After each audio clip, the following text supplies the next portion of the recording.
One person shot and killed during protests in Portland, Oregon.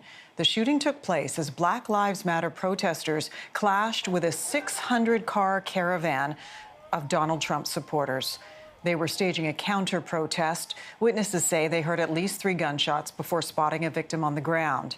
Portland police say 10 people were arrested following last night's protests. Oregon's largest city has been the site of nightly protests for the last 3 months since the police killing of George Floyd in Minneapolis.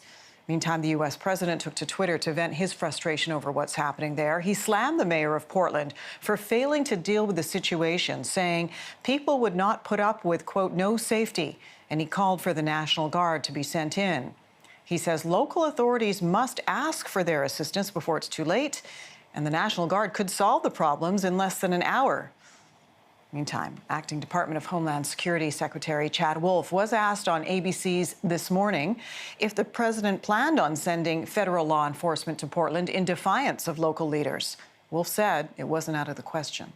All options continue to be on the table, specifically as we talk about Portland. What we've seen in Wisconsin, Minnesota, and other places is those governors stepping up, calling in the National Guard, the state National Guard in many instances. We need to bring some normalcy back to Portland. And again, if the state and local officials won't do it, they need to ask for assistance from the federal government. For more on this, I want to bring in Faiz Siddique. He's a staff writer with The Washington Post. He was in Portland. Faiz, I was looking at your coverage of what was going down there yesterday. Tension seemed very, very high and a violent outcome almost inevitable. What did you see? Thanks for having me.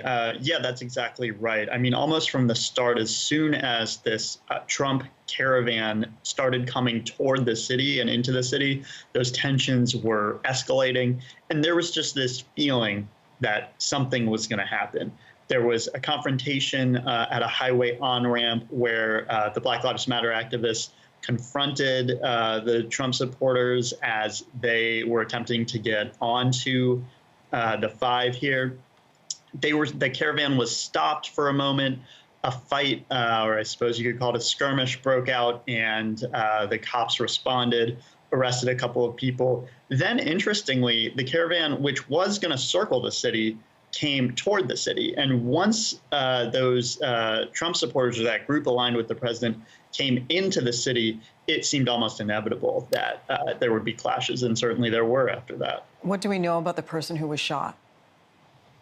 So the shooting was fatal, and the person who was shot was wearing a cap that read Patriot Prayer, which is a group, sort of a far-right group. A little more is known about the victim's identity at this point from official sources. We are going to learn more, hopefully later today, when the mayor holds a press availability. Any suspects, Faiz? No, there hasn't been a description of a suspect. There is footage circulating on social media, and that is all unofficial. Police have acknowledged they're looking at that footage. They're asking for more information, I suppose, before they pin down a suspect. Why were these two sides allowed to come together? You know, that's a great question. So I've been in Portland for a few days now, and, you know, the Post has been here for a bit as these protests have been unfolding. And one of the remarkable and, like, very noticeable things is that the police don't seem to be mediating or standing between these groups of protesters that are likely to clash. They're taking a very reactive approach. They tend to respond when there's an incident, and you know, minutes later after an incident happens. So one of the questions was yesterday, like, where are the police when there are these open skirmishes happening in the street? And they would show up later. And the feeling was something is going to go terribly awry, and they're going to respond. And that seems to be exactly what happened here. So why won't the authorities call in the National Guard to help, as we have seen in other states? The president is advocating for that. Is it that the issue has become too politicized at this point? Yeah, I think there's a feeling that would further inflame the situation. You know, I think when the federal government came in, you know, a month ago, the protesters were, it just sort of exacerbated these tensions, and there were further and more escalated clashes. And the mayor seems to be declining federal support or urging the president not to send in federal troops just because it would further fan the flames of these protests. Right, but then we see what looks like vigilantism almost starting to sprout out. Yeah, I mean, there is just sort of a palpable sense of tension in the air. It just seems every night is ripe for some kind of conflict like this. I will say it's been somewhat peaceful over the past few nights where there have been unlawful assembly declarations. It's involved much smaller groups.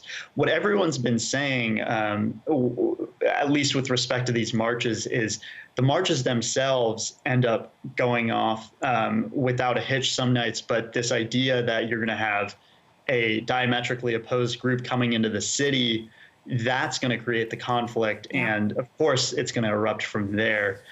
So, I think there's this widespread belief that this could have been anticipated and it was inevitable and the police should have done more. Faiz Siddique is a staff writer with The Washington Post. Really appreciate your reporting for us today, Faiz. Thank you. Thanks so much.